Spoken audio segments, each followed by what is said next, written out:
you don't have to be a psychologist or a barista. Oh, right.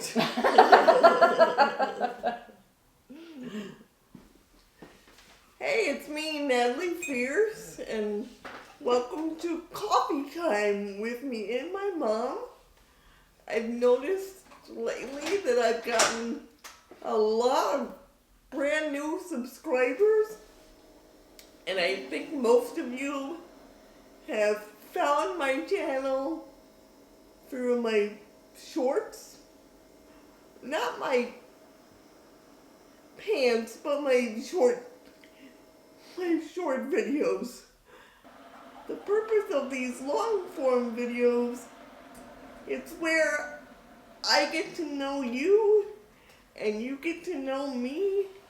And if you have any questions about my disability, my life, my home, my family, etc., put them in the comments, and I would love to answer any questions you guys might have. And don't be scared, because I'm really kind of an open book. It's coffee time. It is. From the smell of this coffee, I think you've had this before. You know, and I think you're right, Mom, because it's deja brew. That was really, really bad. In a good way. In a good way. So recently I've been sharing about my mental health challenges and this mild anxiety that I experience. And I just want to say that I'm not a clinical psychologist. I'm not a doctor in any way. I just have... Well, yeah, you have your own experiences that you're sharing. Mm-hmm. And if anybody gleans any insight from that, well, that's great. But you know, it's kind of like, I'm not a barista. I made this coffee with a Keurig, so I'm not here to give out coffee advice. No. Yeah, so you're not here to give out. No, I'm not. Do you want this? Psychological advice. All right, it is coffee time. So you were talking about having mild anxiety symptoms. Why do you call it mild? Because I don't have a clinical diagnosis. No. Or anything like that. Anxiety about, like, doing new things. Like, maybe experiential anxiety. Okay, I can relate to that because there's times that when I'm driving new places, Right. I get like almost where I will make up a reason for somebody else to have to drive me. So I do it too. Do you do that where you're like, oh, well, maybe I can't go because I'm not feeling good or something? Right. Exactly. Yeah. So I think that that's a pretty normal thing that people do to cope with feeling nervous or anxious. Mm-hmm. It's like you look for a way to get out of it.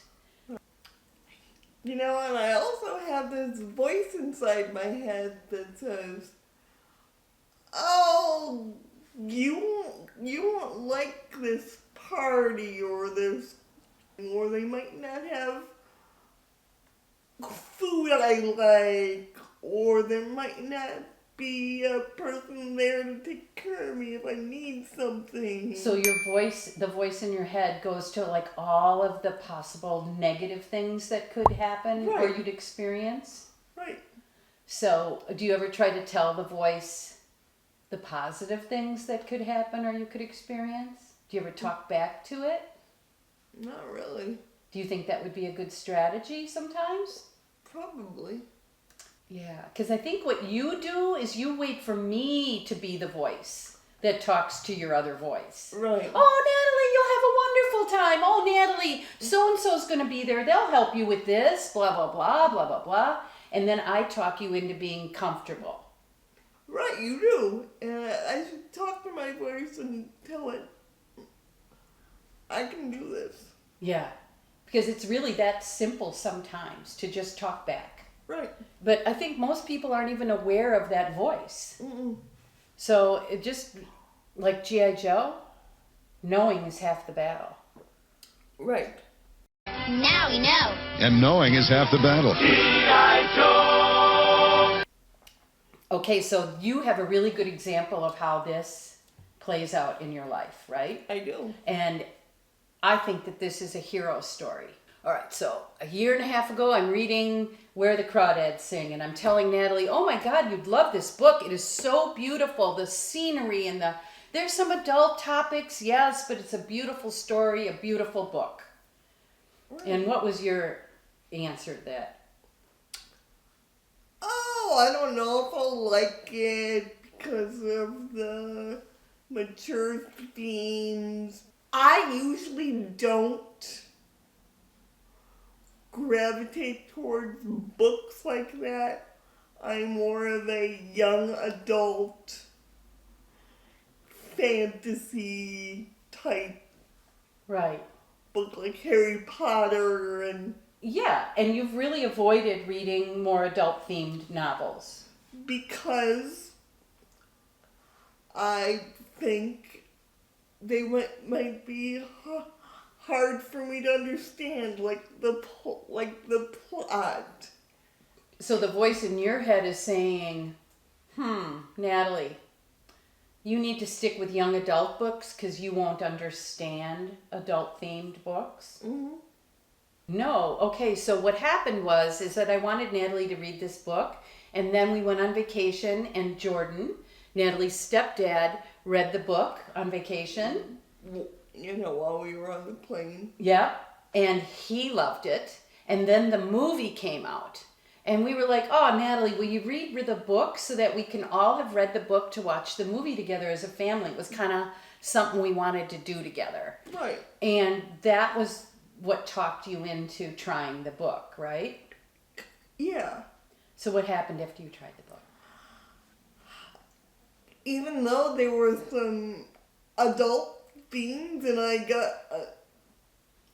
and there was some twists and turns and I didn't understand parts of it, I liked it. You did like it, didn't you? And I did. Right. And did you feel overall that it was a positive experience? I did. So then, on my own, without any suggestions, any, like, prodding or pushing, I selected a book on my own. It was called A Long Way Home. And let me tell you, this book was about 10 times the adult themes and 10 times the heartache of Where the Crawdads Sing. But what the cool thing was, Natalie, is that on your own you selected another adult book and thoroughly enjoyed it. I did. And then when your sister came to visit, you were saying, oh, I'm reading the book. What's it called? A Long Way Home. Yeah, I'm reading the book called A Long Way Home. And she was... She was shocked because a couple years earlier she had seen the movie. It's called Lion. Oh, yeah, based on the book, right? Based on the book. And she was shocked because it was so hard for her to watch. And so, like, heart-wrenching. And she was like, maybe you shouldn't finish it because it gets worse. Yeah. But you did.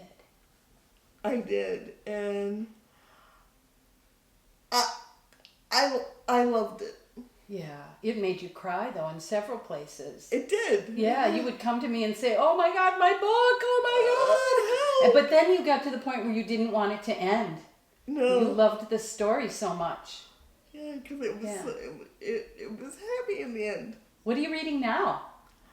I am reading remarkable, beautiful creatures. Was there another recommendation from you? Yeah, and there's a lot of adult themes in this book around loss, grief, friendship, loyalty.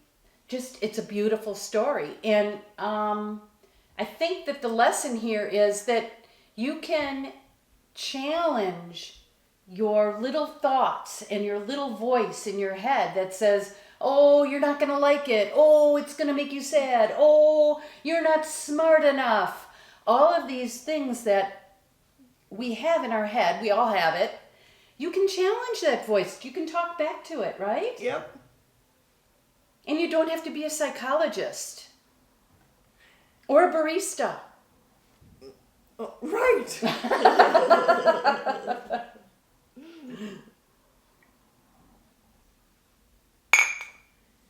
Cheers to coffee time and challenging that stupid little voice in your head.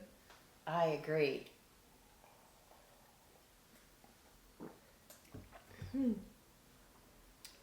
That was good coffee. Don't forget those comments and those questions. Oh, and if you have any book recommendations for me, also put those in the comments. So if you want to see more videos about mental health and me, check out this playlist. Bye!